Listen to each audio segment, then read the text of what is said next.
So we'll jump right into our next, it's our nutrition break, sponsored by Dr. Scher. So Meghan Donnelly is a registered licensed dietitian living in New York City. She has a bachelor's degree in biology and a master's degree in nutrition and dietetics. Her clinical training in dietetics took place at the James J. Peters Veterans Affairs Medical Center in the Bronx in New York City. She's currently the Senior Manager of Nutrition Services at Dr. Scher USA. Meghan feels passionately about the role of digestive health for chronic disease management and overall wellness, and she specializes in celiac disease, gluten intolerance, irritable bowel syndrome, and chronic kidney disease. If you've attended our past online conferences, you might remember her. So Meghan, welcome back, and thanks for joining us today. Yeah, thank you so much, Mark. I think, do I have the ability to share my screen? I do, right? You should, yep. Perfect.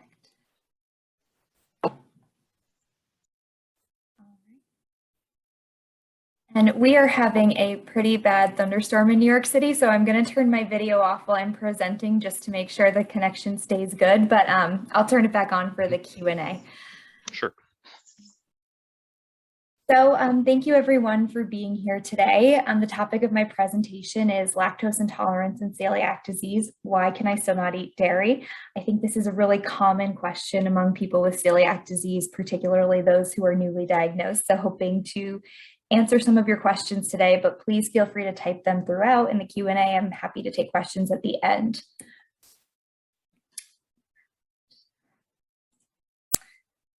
So lactose intolerance is really an inability to digest lactose, which is just a type of sugar found in dairy products. So milk, yogurt, cheese, ice cream, butter, all the dairy products. So when you're lactose intolerant, your body either has the insufficient enzymes to digest lactose, or your digestive system is unable to properly absorb it in the bloodstream. So like I said, lactose is just a type of carbohydrate that's found in dairy products. And lactose intolerance is actually really common. It affects about 3/4 of the global population and is pretty linked to untreated celiac disease, which we'll get into in a little bit. Irritable bowel syndrome is another common group of people who experience lactose intolerance. And so the challenge here is that a lot of the symptoms tend to be really similar. Symptoms like diarrhea, cramping, gas, bloating, nausea, vomiting, all related to consumption of lactose-containing foods and beverages. And just keep in mind that severity may vary. And so tolerance can vary as well. So some people can have a little bit of dairy and be okay, and others may have bigger challenges. So just want to clarify something. A dairy allergy and a lactose intolerance are very different, and it's important to understand the difference. So a dairy allergy involves the immune system. If you have it, your body reacts to the proteins in milk and other dairy products as if they're like a dangerous invader. So your body will release substances that cause allergy symptoms, which typically include some sort of skin or rash, wheezing, maybe a swollen tongue, difficulty breathing, digestive issues, anaphylaxis. Those are very common, anaphylaxis, of course, being the most severe. This allergic reaction, it can be mild, but it can be very severe. And actually, the dairy allergy is one of the most common ones, especially in children. A food intolerance is typically affects your digestive tract. So this is when your body can't properly break down a food, or your body reacts to the food you're sensitive to in a different way. So for example, lactose intolerance is when your body can't break down lactose, that's sugar in dairy products. And you could be sensitive or intolerant for a few different reasons. So you might not have the right enzymes you need to digest that food. You might have a reaction to a food additive like preservative or sulfites or artificial colors. Or maybe there's a pharmacological factor like sensitivity to caffeine or other chemicals, sensitivity to the sugars found naturally in foods if you have IBS. So allergies and food intolerances are both serious, but the food allergies are more life-threatening or have the potential to be life-threatening, whereas food intolerances tend to be just more uncomfortable. So here are the most common food allergens: milk, eggs, fish, shellfish, peanuts, tree nuts, soy, and wheat. And of course, sesame was just added to the top allergens list, so that's very important. And just again, to summarize, a dairy allergy is a dangerous immune reaction to the proteins in milk and milk products, whereas lactose intolerance involves a problem in the digestive tract and symptoms are uncomfortable, but not necessarily life-threatening. So how is this related to celiac disease? We know that a lot of individuals with celiac disease also experience lactose intolerance. In fact, in Canada, 25% of patients who have been identified as lactose intolerant also have celiac disease. So here's a picture of the small intestinal villi, which I think probably a lot of you are familiar with this type of image. But the villi are finger-like structures that line the inner wall of the small intestine, and their role is to absorb vitamins and minerals and other nutrients into the body. So they are the absorbers of the nutrients from your food. Each villi has these microvilli, so basically these little hair-like structures on top of the hair-like structures, if you will. And these are responsible for breaking down sugars. And so that includes the lactase enzyme, which is responsible for digesting lactose sugar. So those enzymes that you need to break down these sugars are found on the villi. So when you have untreated or undiagnosed celiac disease, we know that eating gluten causes damage to the lining of the small intestine, flattening those villi. Therefore, when the villi become flattened, you lose the ability to absorb the nutrients in the food you eat, but also reduces the number of brush border enzymes, including lactase. And so this is a very common problem in people who have either not been diagnosed with celiac disease yet, or maybe are newer in their diagnosis. But it's very common to develop a lactose intolerance alongside your celiac disease diagnosis. So is this permanent? Following a strict gluten-free diet allows the gut to heal, which may help you eventually redevelop the ability to produce the lactase enzyme. But for some people, like I said, lactose intolerance affects 3/4 of the population. So some people just always remain lactose intolerant, but some people might be able to get that function back. So it kind of depends, but it's really important that you work with a dietitian to challenge certain foods at different times to assess tolerance. All right, so how do we manage this? The first step is to make sure you're sticking to the gluten-free diet. So the gluten-free diet we know is the only treatment for celiac disease, and even small amounts of exposure can cause damage. So we need to eliminate wheat, barley, and rye and all products made with them. I also like to show this chart to kind of call out some of the other gluten-containing grains, other names for wheat, if you will, because I think sometimes we forget that for farro, for example, is a gluten-containing grain. The good news is there are some really delicious gluten-free grains like buckwheat, quinoa, rice, millet. So there are some options, but really adherence to the gluten-free diet it must be permanent in order to heal the gut, reduce symptoms, and allow for the nutritional deficiencies to be corrected. Like I said, you cannot just have little bits here and there. This needs to be a permanent diet because celiac disease is an autoimmune disorder and the consequences can be severe if you have persistent gluten exposure. I also just like to mention that, a gluten-free diet, there are a lot of naturally gluten-free foods that are so healthy for us: fruits, vegetables, all your unprocessed meat, poultry, fish, dairy, beans, legumes, gluten-free grains. There's a lot of delicious naturally gluten-free food, in addition to certified gluten-free foods that can all be part of a well-balanced diet. But it's really important to always read food labels and ingredients lists carefully to make sure you're avoiding hidden sources of gluten. So I like to review just briefly how to identify the presence of gluten in foods. So first, you want to look at it to see if a product has a gluten-free label. I have some depicted here.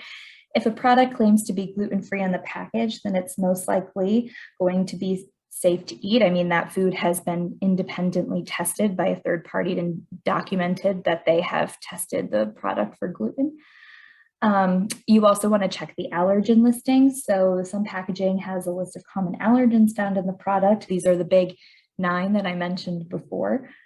So you can look there to see if a product says something like may contain wheat. However, you might have to double check. I mean, you should always double check on the ingredients list to make sure that you're not missing it, because sometimes there are different rules in different countries and they don't have to call it out in the allergen statement. Like, for example, in Canada, you'll see a may contains barley statement on the allergen listing, but in the US, you will not see that. So it's very important, especially if you're looking at a product that might be sold in the US and Canada, it's really important to always check the listings. And so the ingredients list and the allergen listing. These are also some foods to avoid. Of course, anything that says wheat. But again, you want to make sure things like semolina don't get missed. Oftentimes you'll see semolina in couscous or orzo, and it might not click that it's a wheat-based product. So I just like to always shout out the other names for wheat. All right, so the next step is to manage lactose intolerance. And so once you've got your gluten-free diet under control, you've kind of got to assess your tolerance to dairy products. And so this can be a challenging process, and I'm always going to recommend working with a dietitian who has experience in this to help you. If you're sensitive to lactose, your diet should ideally be lactose restricted or low lactose, but most people can tolerate 12 to 15 grams of lactose per day, which is equivalent to about a cup of milk, possibly more if you spread your intake throughout the day. So you don't want to worry about negligible amounts. I mean, typically most people can get away with a little bit. We always say lactose intolerance tends to be dose dependent. Keeping in mind, a lactose-free diet, a lactose-reduced diet, I guess, doesn't necessarily need to be totally dairy-free, since many dairy products are very low in lactose, like hard cheeses and butters have very low lactose in them. There are higher lactose foods, so things like ice cream, milk, yogurt, those tend to be higher in lactose and may be more difficult to tolerate. But dairy products are rich sources of calcium, phosphorus, vitamin D, and vitamin B12, along with some other nutrients. And so it's pretty important that if you're going to be eliminating dairy from your diet, that you make sure you're getting these from other sources. However, of course, there are many sources of these nutrients, and I'm going to show you some of them in a minute. But, if you're eliminating dairy from the diet, it's important to consider how else you'll be getting those nutrients. So, like I said, there are some foods that are lower or higher in lactose. And so here's how I would typically describe a low lactose diet. So if you're following a lower lactose diet because of lactose intolerance, you want to consume smaller portions of dairy and spread them out throughout the day. Like I said, lactose intolerance tends to be dose dependent, so small amounts here and there are going to be less uncomfortable in many cases. You'll want to choose products that are naturally lower in lactose, like butter, heavy cream, hard cheeses, as opposed to things like a glass of milk or ice cream. You can also try lactose removed products. There's a lot of lactose-free milks and yogurts out there. There's lactate milk. All of those things can help you maybe enjoy the quality of your diet a little more without having to worry about the lactose sugar in the product. And then there's also, you can always take a lactase replacement supplement like Lactaid.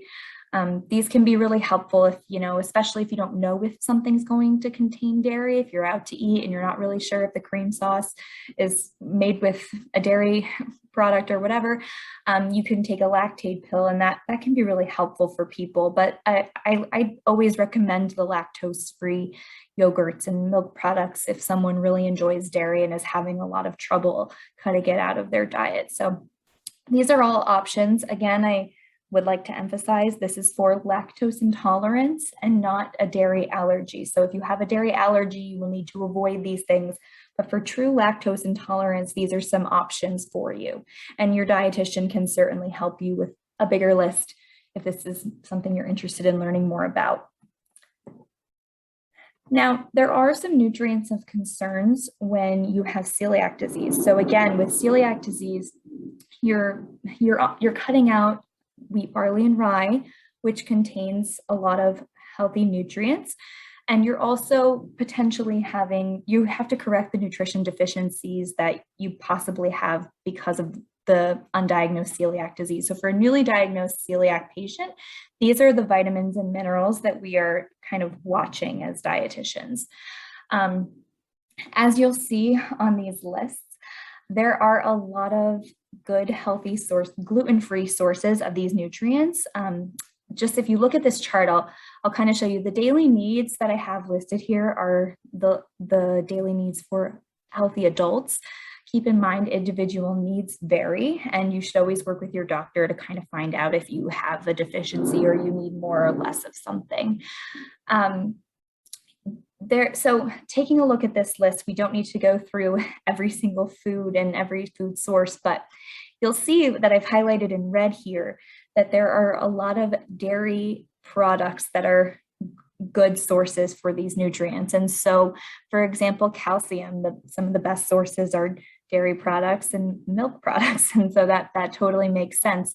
And so if you're cutting out if you're cutting out dairy products from your diet, you're going to need to find other sources of these. And so this list is a good, I guess, resource point for you to take a look at, particularly with calcium and vitamin D. So calcium and vitamin D are really important for bone health, and bone health, of course, is a concern in people with celiac disease. In fact, osteopenia is one of the signs and symptoms. It's on the signs and symptoms list for people who may be having trouble getting a diagnosis. A lot of times this can be a key indicator that someone has undiagnosed celiac disease. Osteopenia is actually pretty common. It's about 38 to 72% at diagnosis, and then it drops to 50% after gluten-free diet initiation. And so it's a known complication, and it usually occurs due to malabsorption of calcium and vitamin D. And again, that malabsorption occurs because gluten causes the villi in the small intestine to flatten, and so you cannot absorb those nutrients. So with osteoporosis, your bones become less dense than normal, making them more fragile and more likely to break. And then over time, that becomes progressive. And so the problem here is that dairy products are rich in these nutrients. And so you've got to make sure that you're getting it in some other way, whether it's through diet or supplementation or something like that. So following a healthy gluten-free diet, I love this image from the Canada Food Guide plate. I think it's a much prettier image than the one we have in the US, but basically a diet that's really balanced. It's rich in fruits and vegetables, whole grains, of course, gluten-free whole grains, beans, legumes, nuts, seeds, and of course, some healthy amounts of protein there. You want to focus on variety to make sure you're getting a variety of nutrients. We always say eat the colors. Well, that's because those colors represent different nutrients, all of which we need. You want to chew your food thoroughly and eat slowly. That helps with the digestion of those nutrients. You want to reduce your intake of foods that are high in saturated fat, like red meat and fried foods. You want to limit sugary and processed foods and drinks to be occasional treats. And regarding supplements, like I said, some supplementation might be necessary, particularly if you've become deficient in a certain nutrient over time because of undiagnosed celiac disease or something else. So with supplements, I always tell people, do not start taking a supplement without consulting your personal practitioner. You definitely want to make sure that it is appropriate for you to do so based on your medical history and your medications. So never take a supplement without asking your doctor or your dietitian first. And if you're lactose intolerant, consider asking your doctor about supplementation of vitamin D and calcium. There are a lot of nutrients that you can get through food, but sometimes you do need a little boost through supplements. But again, always ask your doctor first. All right, so before we take questions, I just want to shout out some of our resources on the SHAR website. So we have a lot of resources available, recipes, ebooks, things about gluten-free diets, celiac disease, low FODMAP diets for IBS. We've got a whole bunch of resources. So please check that out, www.shar.ca. And if you are a healthcare provider, I have also provided the link here for our healthcare provider website. So thank you so much. And with that, I guess I'll take questions. Thank you very much, Megan. Very relevant for us. I mean, I was diagnosed 16 years ago and I'm still lactose intolerant. At least that's what I think it is. A number of questioners were asking about, like interested about dairy allergies versus like whey sensitivities versus lactose intolerance. Can you comment on like what's the best way to isolate the issue and what are the various testing mechanisms for lactose intolerance and dairy allergy?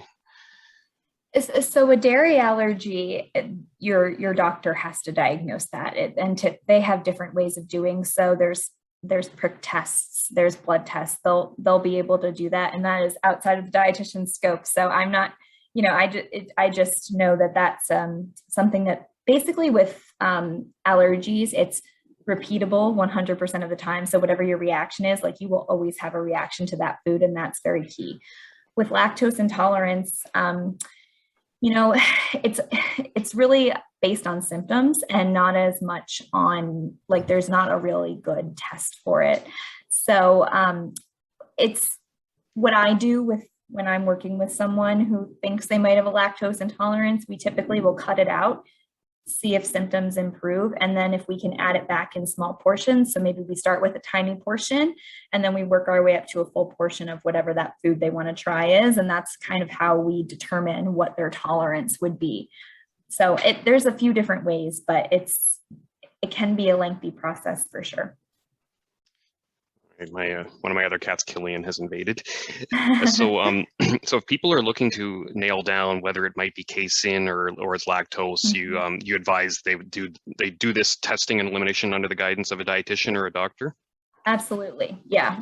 You can't do an allergy test really without a doctor involved. And so I would encourage you to find a practitioner that's willing to work with you on that.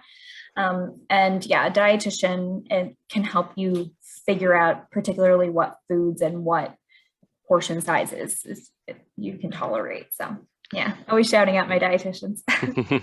And you mentioned the tests. I mean, just from my experience, I know there's like a hydrogen breath test, but I can't remember why they couldn't use that with me. I think it was related to the celiac. So I had to do the blood test. You drink a liquid and then you get blood taken multiple times. It was horrible. They said I had no tolerance for lactose. I'm very intolerant of lactose. So yeah, and the breath testing it's a little bit, that's something that your doctor should be doing also. The use of breath testing is a little bit controversial. And so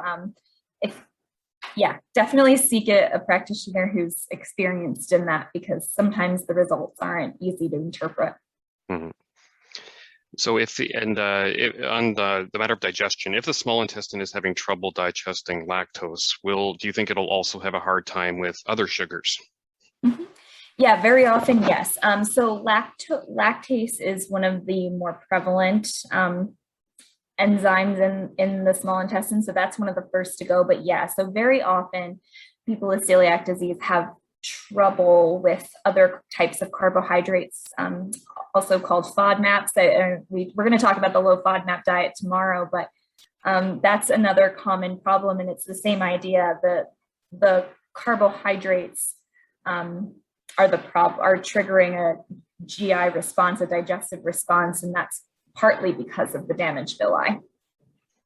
For people they're on lactose-free products, but they're still having intolerance type reactions, like I don't know if the questioner might be having lactose-free milk versus almond or soy or something, but could that be a suggestion that it may be the casein is the problem or something else?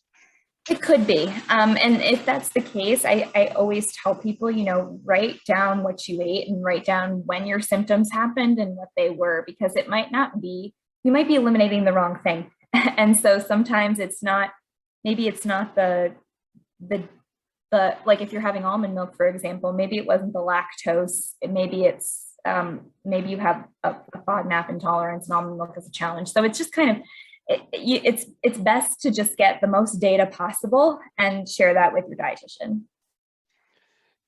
And for people that are more newly diagnosed and they're finding that they get the symptoms in the gut when they have lactose-containing products, they're asking, will I be able to have dairy again with no symptoms after my villi have fully healed? And like, how quickly should someone reintroduce dairy if they're clearly having reactions?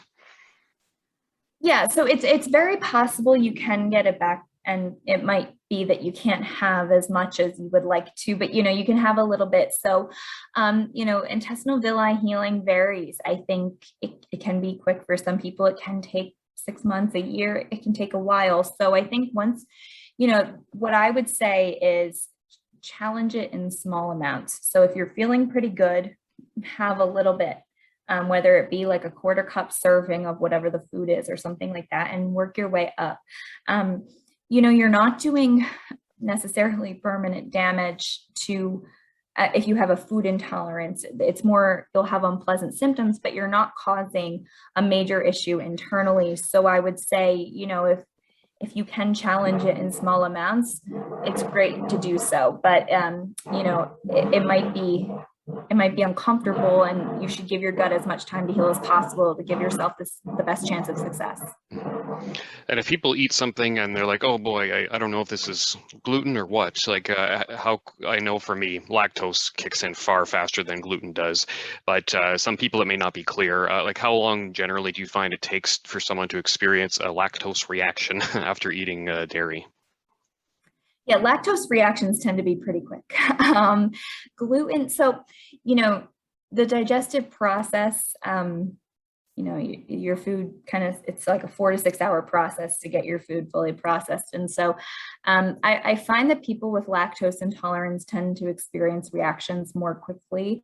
And it might be hard to tell if it's gluten or lactose. I think, again, if you're concerned that you aren't sure if you had gluten exposure or if it was just a little bit of lactose, I would absolutely write it down, write down what your symptoms were, and try having the foods in isolation again. So if you have a gluten-free pasta, or what you think is a gluten-free pasta with a creamy sauce, for example, try to have that same brand of pasta, see how you feel, and then try to have that sauce again, because that's really the only way to parse it out, is if you have them separately from each other. But always write it down and check ingredients lists and ask your dietitian. I get so many emails from people saying, can I have this? And they're just sending me the picture of the food label, and we try to work it out that way.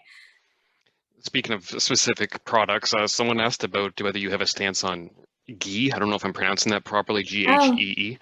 Yeah.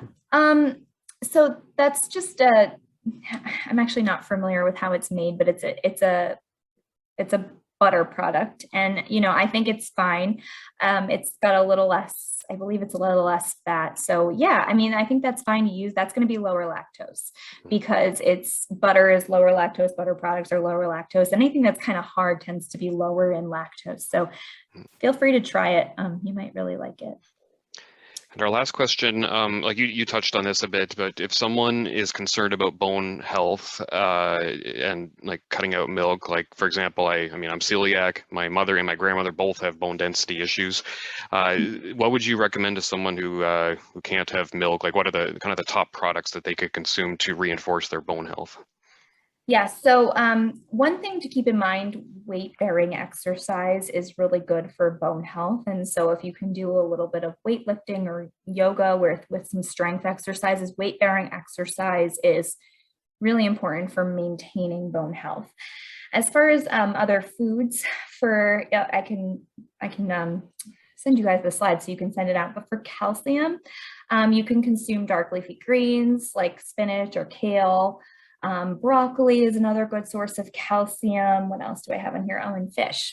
So your salmon, sardines, those are going to be good sources of calcium. And then vitamin D, that's really in fatty fish, and it's fortified in a lot of foods, but a lot of times it's really difficult to get enough vitamin D in the Northern Hemisphere. So I think a lot of people are vitamin D deficient. So that's when you might want to talk to your doctor about supplementing. If you're concerned about bone health, of course, getting food sources of calcium and vitamin D in your diet is so important, but very often you will need to take some sort of supplement. And so if you're worried about it, usually your doctor will do a bone density scan and tell you if you're you're at risk. All right, well, we'll have to leave it there. Thanks very much, Megan, for taking the time to speak to us, and we'll be seeing you tomorrow. Yeah, thanks. Thank you.